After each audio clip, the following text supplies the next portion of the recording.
In the fall of 1863, deep in the wild mountains of West Virginia, a wedding night turned into something straight out of a nightmare. What was meant to be the happiest moment of Martha Carver's life became a blood-soaked ritual that left 4 people dead and a community silenced.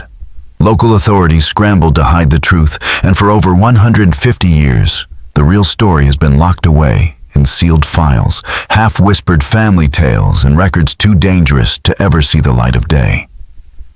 The Carvers weren't just a wealthy mountain family. They ran one of the largest underground arms operations during the Civil War. What you're about to hear forces us to rethink everything we thought we knew about family loyalty and morality during America's darkest years.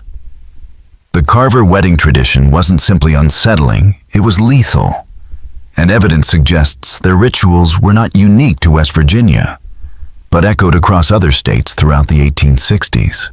Before we go further into the story of the 9 Carver siblings and their bloody legacy, remember that this channel uncovers the forgotten corners of American history, the kind of chilling truths textbooks will never print. The Carver compound stood like a fortress in what is now Pocahontas County. Back then, the land was raw, torn apart by war and fresh statehood, and its rugged terrain made it perfect for smuggling weapons and contraband. Ezekiel Jeremiah. Caleb Silas, Abraham Martha, Rebecca Judith, and Sarah, 9 siblings bound by blood and darker secrets, built an empire from hidden caves, forgotten mining shafts, and mountain passes stretching across 3 states. At the head of it all was Ezekiel, tall and commanding with cold gray eyes that silenced men twice his size. His brother Jeremiah carried a temper so violent, even the rough mountain folk avoided crossing him. The sisters were just as formidable. Martha, who at 28 had already buried 2 husbands under suspicious circumstances. Rebecca, who kept the timber business running with ruthless efficiency. Judith, who controlled a web of spies across the region, and Sarah, the youngest at 19, whose uncanny intellect made her a weapon in negotiations. Their compound wasn't just a home. It was a fortress of stone and timber, with hidden chambers carved into the mountain itself, where they stored the rifles, ammunition, and contraband they sold to both Union and Confederate buyers. The Carvers had no loyalty to either side. To them, war was business, and business was thriving. By autumn 1863, they were at the peak of their power.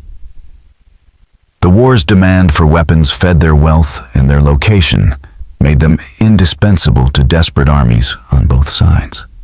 But wealth brought paranoia, and the Carvers guarded their secrets with deadly precision. And on the night of Martha's wedding, that paranoia spilled into ritual and violence, leaving behind one of the darkest and most covered-up family legacies in American history. The Carver wedding that would forever stain their name was never about love. It was business.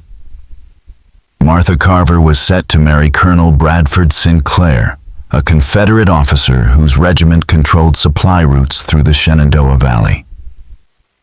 Sinclair, a widower in his 40s, with silver streaks in his hair and scars across his cheek, had both the connections and the ruthlessness that suited the Carver Empire. Their courtship was short and purely transactional.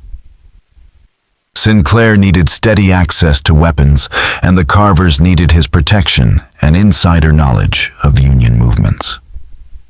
The marriage was designed to lock in that partnership and expand their reach across Virginia and the newly minted state of West Virginia. But Sinclair wasn't the only outsider brought into the fold that night. Among the guests was Thomas Hartwell, a federal arms inspector who had secretly been pocketing Carver bribes to ignore their illegal shipments. Nervous and twitchy, Hartwell thought he was just attending as a family friend, never realizing his usefulness to the Carvers had run its course. Also present was Dr. Marcus Finch, the family's trusted physician, who had patched up more than a few suspicious accidents tied to Carver business. His bag carried more than bandages and tonics. It held poisons, sedatives, and concoctions that served the family's darker needs.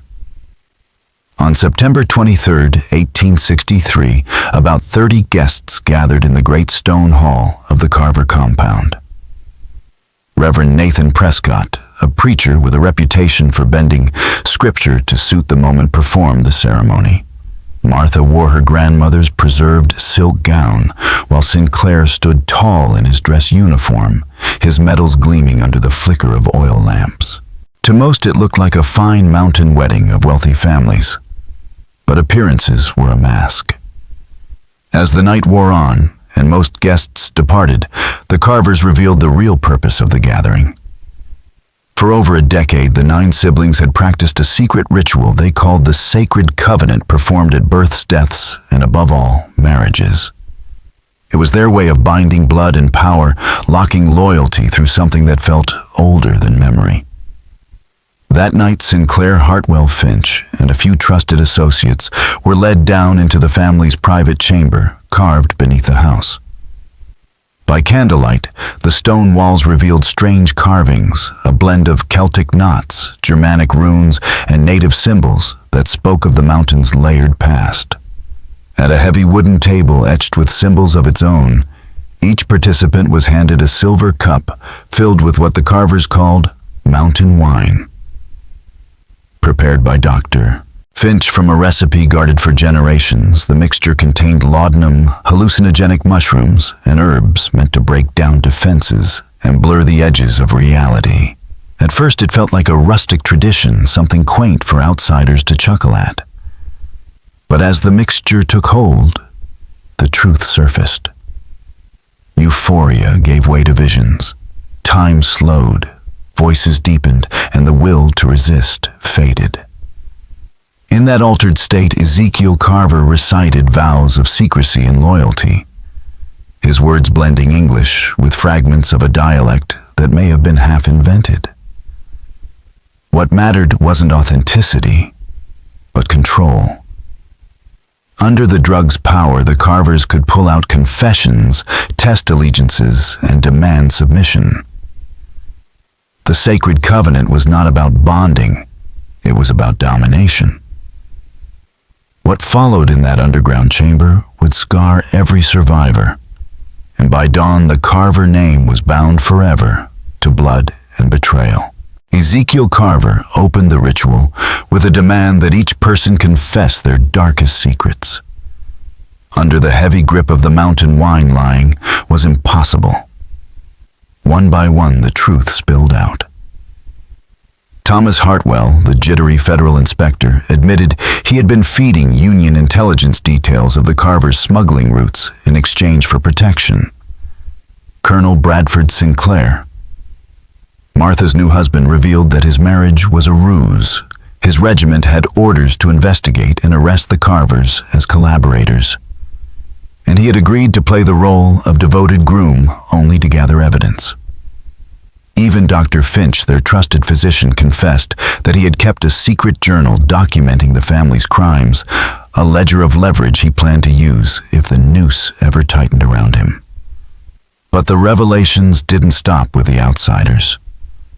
Under the drug's haze, the siblings themselves began airing long-buried grudges and betrayals. Some admitted to making secret deals with rival smugglers, others to plotting against their own blood for control of the family empire. The so-called sacred covenant meant to bind them together had instead cracked them wide open, exposing the festering resentments beneath their empire of power. The air grew thick with paranoia. Shadows flickered across the carved stone walls, and in the drug-warped vision of those gathered, the symbols themselves seemed to writhe and dance, fear twisted into rage. Jeremiah, always the most volatile, snapped first. Convinced they were surrounded by spies and traitors, he seized an iron candlestick and smashed it into Hartwell's skull. The inspector dropped where he stood, his body twitching as blood spread across the floor. The crack of bone breaking seemed to unleash something primal. Martha, still in her wedding gown, pulled a hidden knife and drove it straight into Sinclair's chest. He stumbled back in disbelief, crimson, soaking through his polished uniform, his eyes reflecting both betrayal and agony. Dr. Finch tried to escape, but Caleb and Abraham tackled him before he reached the door.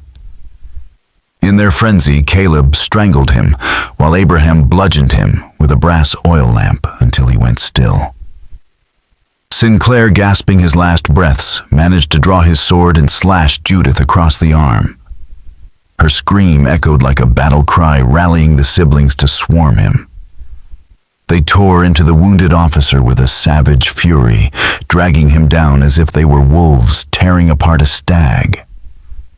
Blood painted the chamber walls, dripping down into the grooves of the carved symbols. The air stank of iron sweat smoke and madness. What had begun as ritual had become slaughter. In the flickering light, Ezekiel watched it all unravel. The mountain wine had twisted his plans, stripping away reason and unleashing the worst instincts of his kin. What was supposed to be loyalty had become carnage. And as the bodies piled around him, Ezekiel understood a truth too late. Once the shadows were awakened, they could never again be chained. What drove the Carvers to their bloody extremes?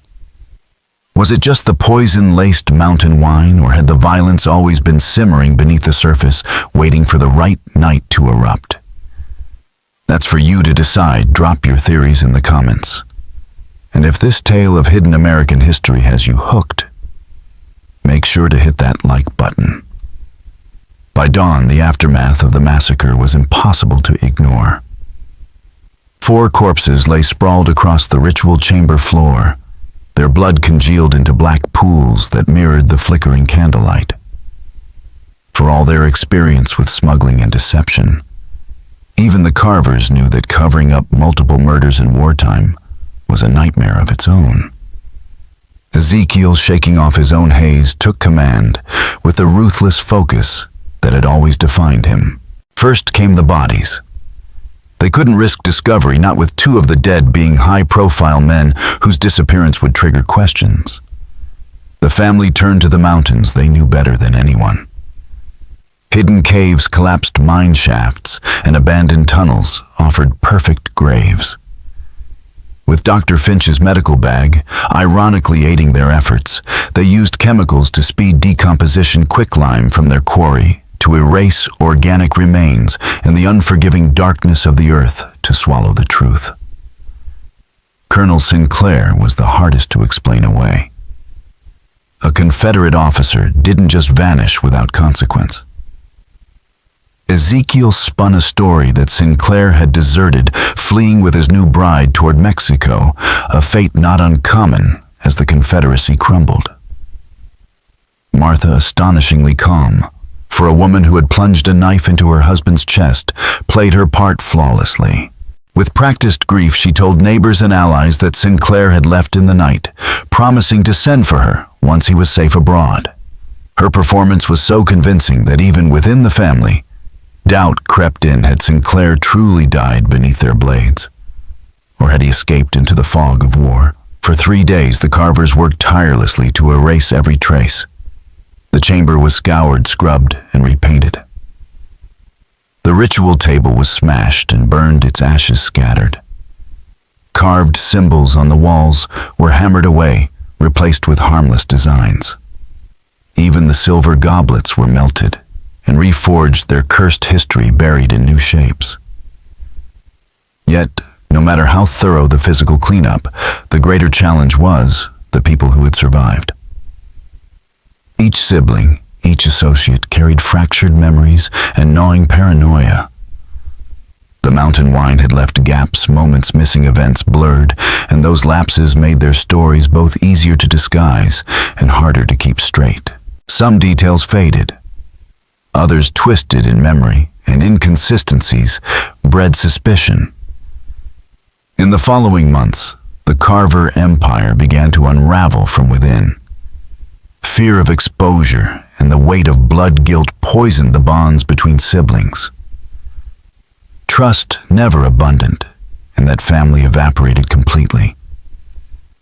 The Carvers had silenced witnesses and erased evidence, but what they couldn't bury was the paranoia that gnawed at them day and night. Decades later, the mountains would yield chilling discoveries proving that this night was only the beginning, that the Carver legacy of violence stretched far beyond a single ritual. And if this story sends a shiver down your spine, share it with someone who loves dark mysteries. Hit that like button and subscribe to uncover the rest of this hidden chapter of American history.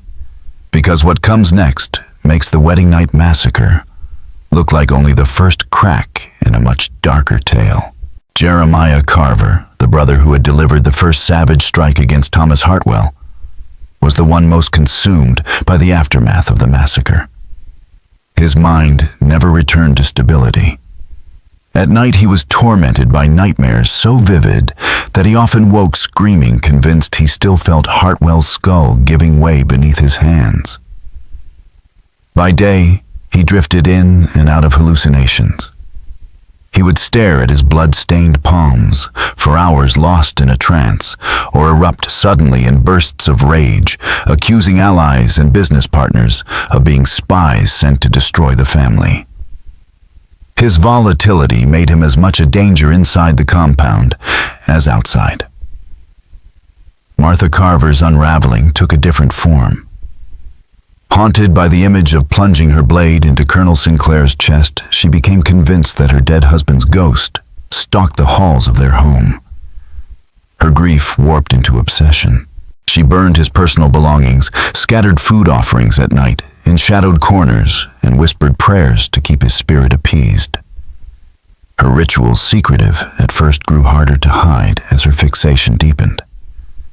While Jeremiah and Martha spiraled into madness, the family's empire began to fracture.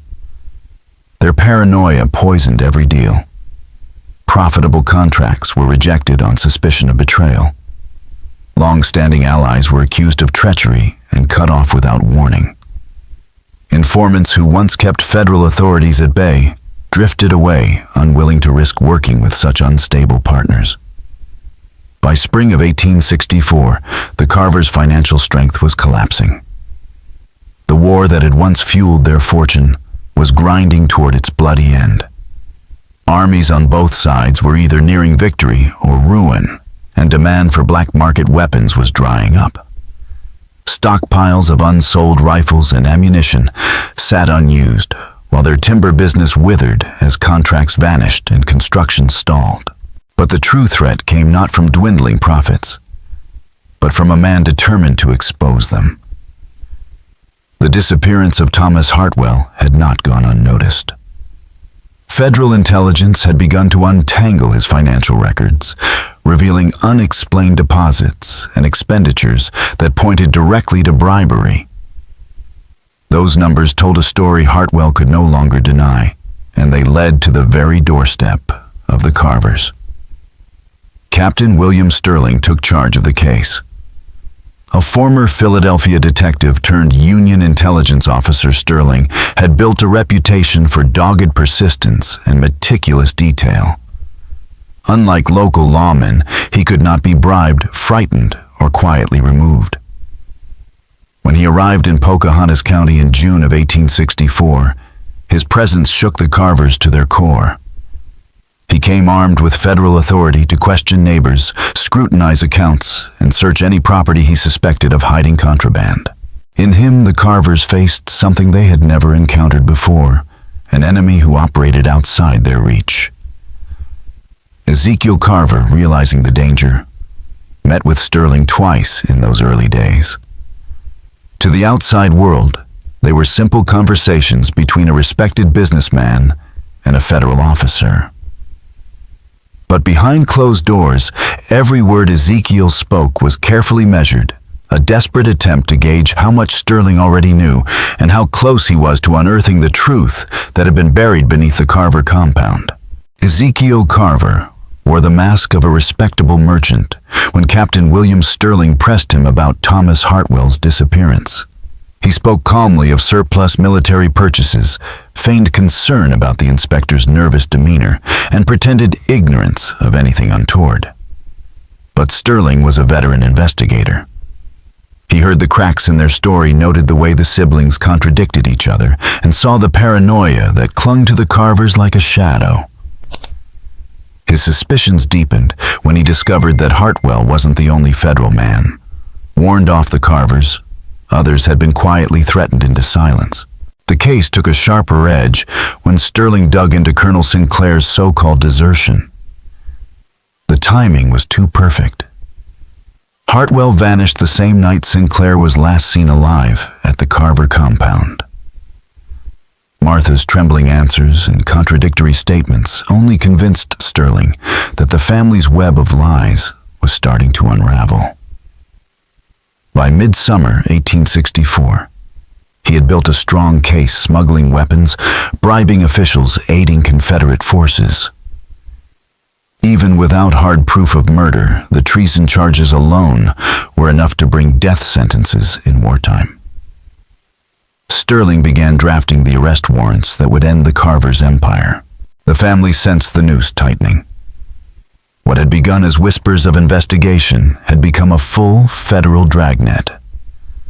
Ezekiel and his siblings knew their days were numbered unless they acted decisively. In a moment of grim resolve, they conceived what they called the Final Covenant. It was a plan as ruthless as it was desperate. They would stage their own fiery destruction. Using the vast stores of black powder hidden in their tunnels, they would detonate a massive explosion at their compound. To outsiders, it would look like an accidental blast, an entire criminal dynasty wiped out in an instant, buried beneath the very weapons they had trafficked. To the Carvers, it would serve as both a cover-up and a smokescreen.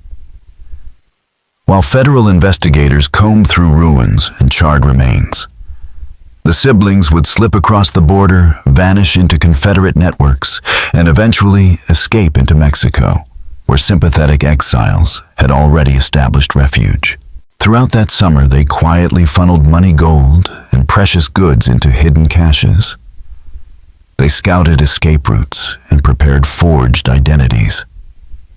The explosion would not only erase the evidence Captain Sterling was building against them, it would also ensure the Carver name lived on as a legend, one final act of control over how their story would be remembered. The lead-up to the Carvers' final covenant revealed just how fractured their minds had become since that blood-soaked wedding night. Jeremiah, the brother who had first unleashed violence in the ritual chamber, insisted on revisiting the site before their escape. He ranted about unfinished oaths and the need to honor the spirits of the dead, his paranoia sharpening into full-blown delusion. No one dared stop him. The others feared him too much to intervene. On the night of August 15th, 1864, he disappeared into the caves. By dawn, when he still hadn't returned, his brothers followed and stumbled onto a scene that froze even their hardened hearts. Jeremiah lay lifeless in the candlelit chamber, his skin carved with the names of their victims, his body surrounded by spilled mountain wine and symbols of madness. His death forced the siblings to abandon patience. The plan had to go forward immediately. The next night, August 16th, Pocahontas County shook with a thunderous blast. Windows shattered miles away, and tongues of flame shot high into the night sky as the Carver compound vanished in a single inferno. By morning, all that remained was a smoldering crater where their fortress once stood. Federal agents led by Captain William Sterling descended on the site, expecting to find the charred remains of the siblings. Instead, what they uncovered was far stranger. The explosion had destroyed much of the evidence, but it also tore open sealed sections of the underground tunnels. Inside those exposed chambers, Sterling's men found skeletal remains, men, women, perhaps even children buried in shallow pits.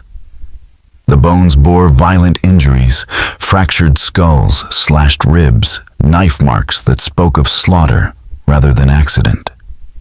It was a hidden graveyard of the Carver's victims stretching back years. Among the wreckage, one body was unmistakable. Jeremiah Carver, laid out in a ritual chamber with occult carvings etched into his flesh. The symbols scrawled on the stone walls hinted at something far darker than smuggling or murder for profit, a family legacy of ritual violence that blurred into the unthinkable. And yet, none of the other siblings were found. Not Martha, not Ezekiel, not the rest of the clan. The debris suggested a blast engineered with precision, detonated in such a way that an escape route could have been used. Sterling began to suspect the unthinkable, that the Carvers had faked their fiery deaths and slipped away into the chaos of the war. The final covenant may not have been an ending at all, but a transformation leaving only questions and legends in their wake. The Carver case, once poised to become one of the most sensational trials of the Civil War era, fizzled out in the shadow of larger national concerns. With no living suspects to prosecute and little appetite in Washington to chase ghosts while the Union bled itself dry, the official record settled on convenience. The explosion was declared an accident. The Carvers were listed as casualties. Paperwork closed the file, but it did nothing to quiet the stories whispered in the mountains. Locals swore the Carvers weren't finished. Travelers spoke of strange lantern lights moving along abandoned smuggling trails, of guttural voices echoing from the ruins, of eyes watching from tree lines. Parents began invoking the Carver name to frighten children into obedience. Greed and sin bring the Carvers became a saying that lingered for generations. What no one knew then was that 5 siblings had slipped the noose. Martha, Rebecca, Judith, Sarah, and Abraham crossed into Mexico within days of the blast, carrying forged papers and hidden wealth. But survival did not bring peace. Their minds had been fractured by violence, and suspicion turned their alliance into a slow-motion collapse. Sarah was dead within 2 years, poisoned in a Mexico City hotel. Rebecca vanished en route to California. Martha retreated into religious obsession, spending her final decades in a convent tormented by nightmares of her wedding night until her death in 1889. Judith rebranded herself in Texas, running a modest business, but never married, never had children, and was remembered for screaming in her sleep about blood and candles. Only Abraham seemed to reinvent himself successfully. In Arizona Territory, he became a wealthy rancher and even served in public office. But his private journals, discovered after his death in 1904, revealed the heavy truth he carried. He admitted the massacre was not a one-time eruption of madness, it was part of a long pattern. The sacred covenant had been performed again and again, always under the influence of mountain wine, always spiraling into bloodshed. Abraham's writings described at least 15 victims entombed in those hidden chambers. Business partners silenced witnesses, erased even family who had threatened betrayal. More chilling still, he hinted that the Carvers were not alone. Other Appalachian families had adopted similar rituals, feeding paranoia and violence under the cover of war and isolation. The Carvers may have been the most infamous, but they were not unique. Decades passed, the war became history, and the Carvers faded into legend until 1923. That year, coal miners digging in Pocahontas County broke into a forgotten section of the Carvers' underground chambers. Time and explosion had spared it, leaving behind a tomb of artifacts. Inside, investigators found evidence that Abraham's confessions were real.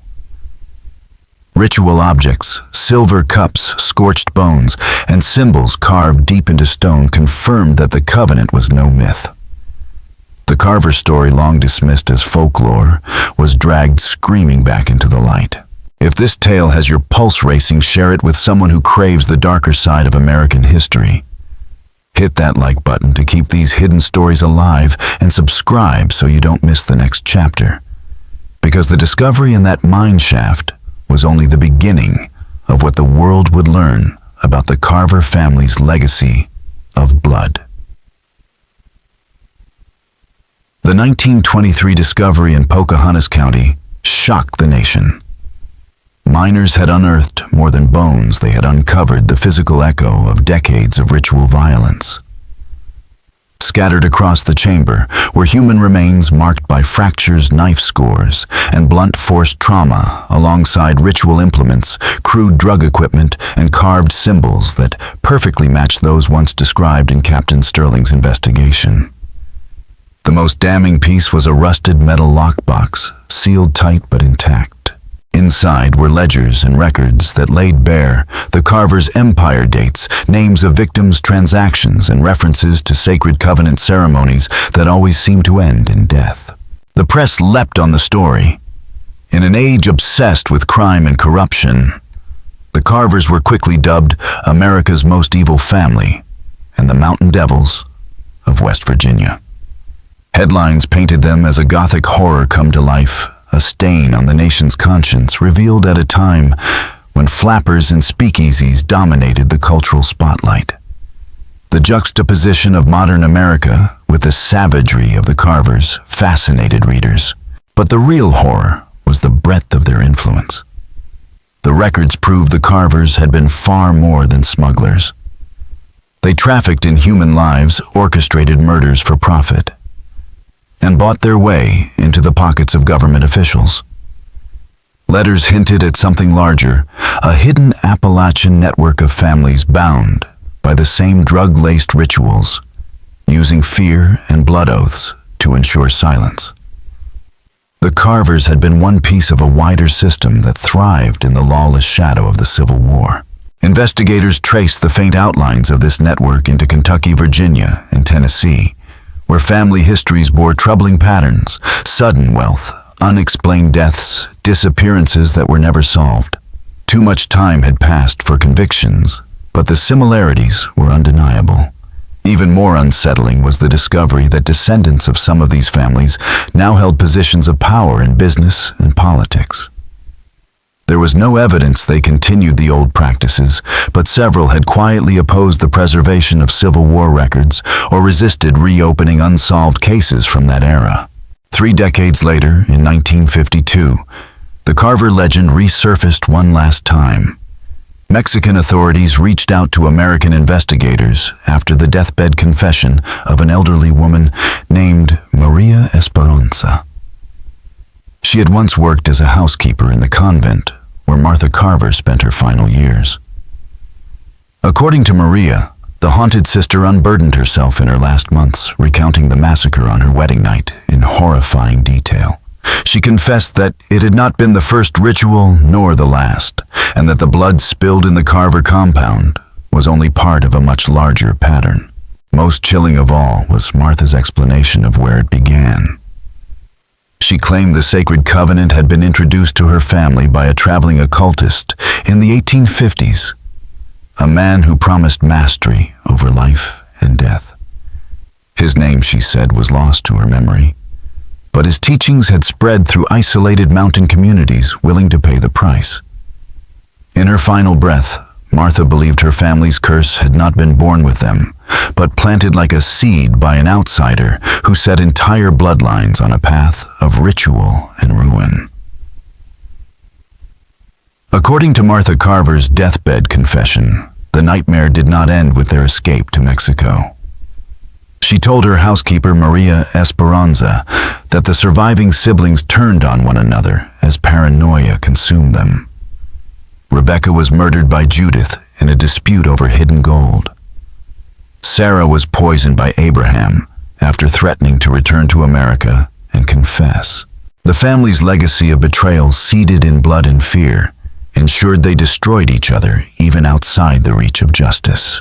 Maria handed investigators a silver locket with faded photographs of the 9 siblings and a small vial of dried residue Martha had claimed was the mountain wine.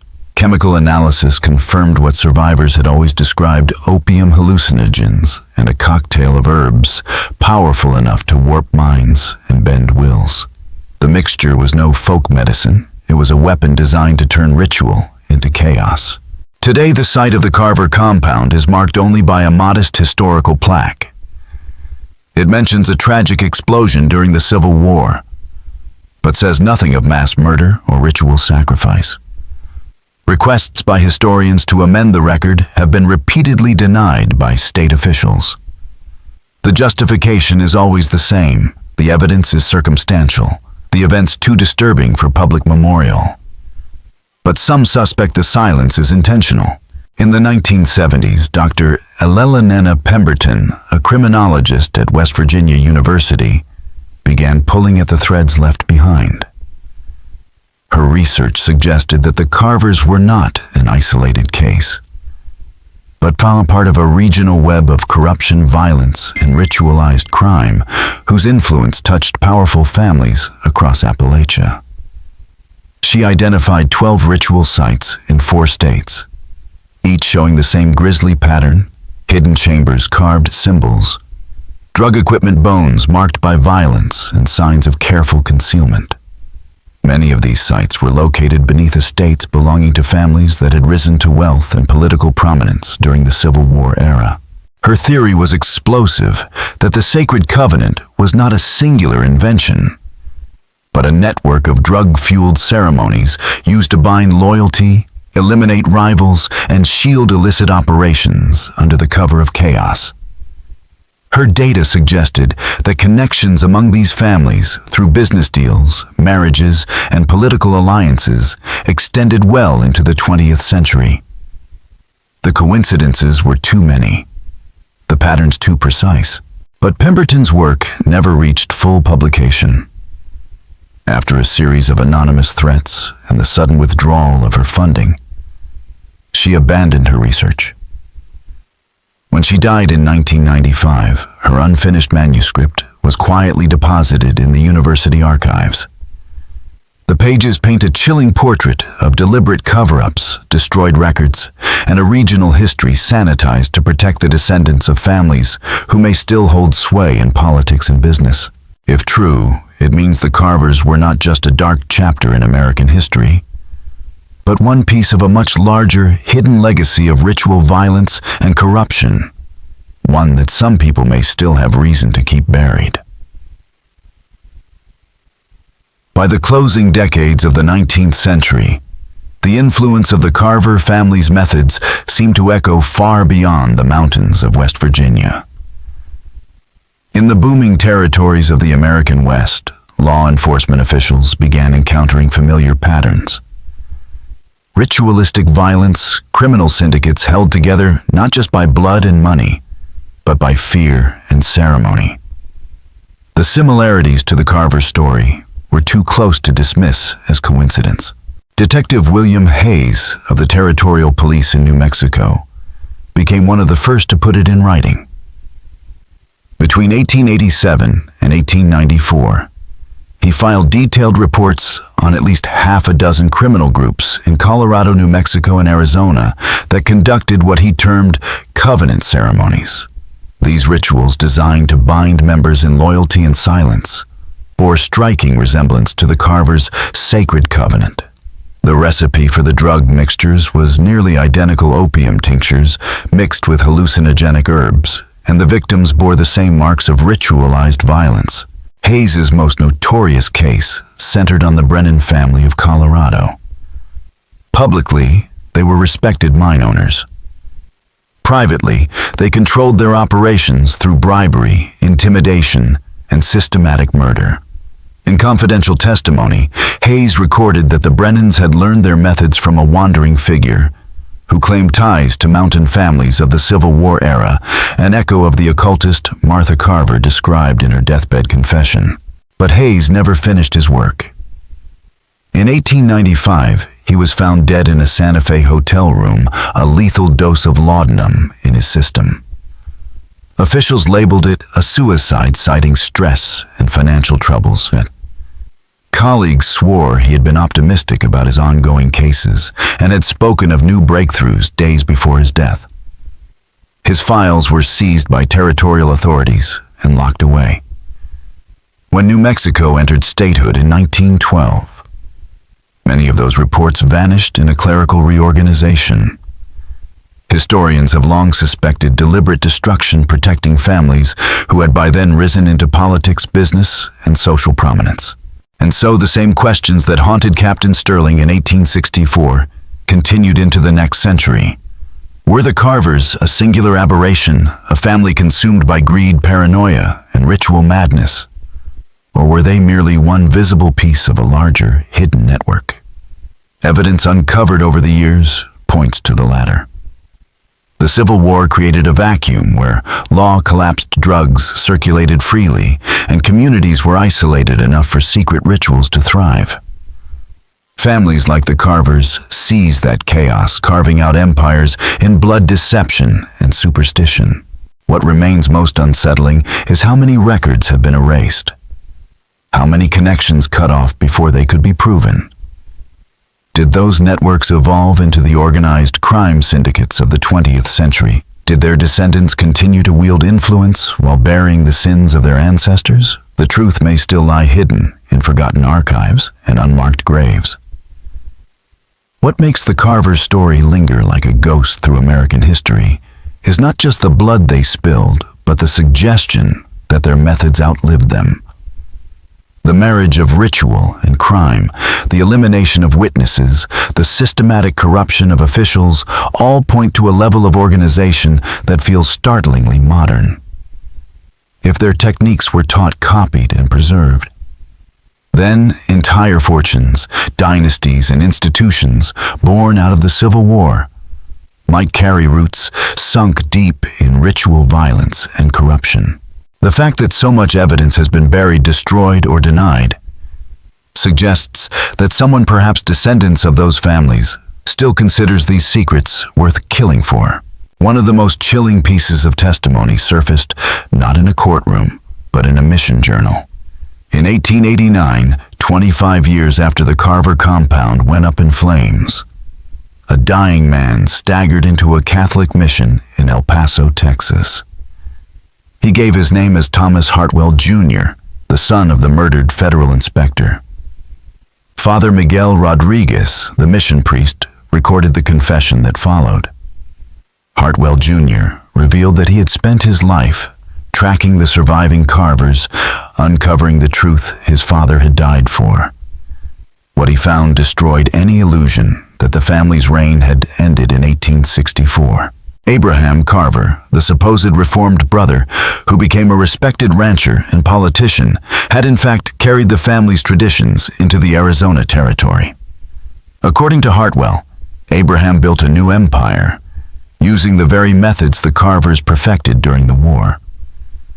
Rituals of loyalty enforced by opium-laced wine, hallucinations twisted into confessions, rivals officials, and even disloyal allies disappearing in staged accidents or brutal killings disguised as frontier misfortune.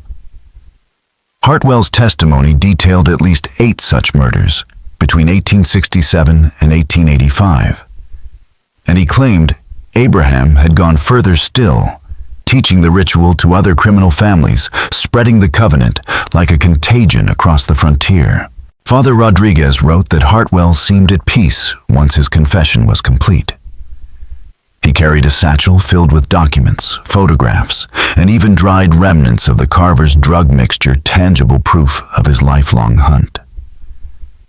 But just days later, a fire consumed the mission archive. Officially, it was an accident. Unofficially, Rodriguez suspected otherwise. Strange men had been asking about Hartwell in the days before the flames, and the timing was too perfect to dismiss. The priest's journal survived, but the evidence Hartwell carried was lost forever. From that moment forward, the Carver story slipped back into shadow. The last trace of the family came in 1891, when a woman believed to be Martha Carver was seen entering a convent in Guadalajara, Mexico. She carried only a single bag and refused to give her real name. Whether she lived out her days in penance or in silence, no one can say. What remains is a legacy that refuses to die. A wedding night massacre that may not have been the end of the Carvers' influence, but the birth of something larger, a dark undercurrent in American history. that spread with the frontier bled into the foundations of power, and perhaps still hides in plain sight. By 1895, the last threads of the Carver legacy seemed to vanish into silence. Abraham Carver's ranching and business interests in Arizona were sold off to shadowy buyers, while the darker enterprises he built simply dissolved without explanation. Territorial officials who had once turned a blind eye to his activities either died suddenly in accidents or slipped quietly out of the region, leaving behind nothing but unanswered questions. On paper, it looked as though the family had finally disappeared. But if the deathbed confession of Thomas Hartwell Jr. is to be believed, the truth was far more unsettling. The wedding night massacre in West Virginia claimed 4 lives. But over the next 30 years, the Carvers' sacred covenant may have consumed dozens more. Hartwell described a pattern of ritual killings, hidden networks, and criminal methods that spread well beyond Appalachia. If he was right, the Carvers' reach lingered long after the original siblings had died or gone into hiding. What makes their story so disturbing isn't just the body count. It's the sophistication of their methods.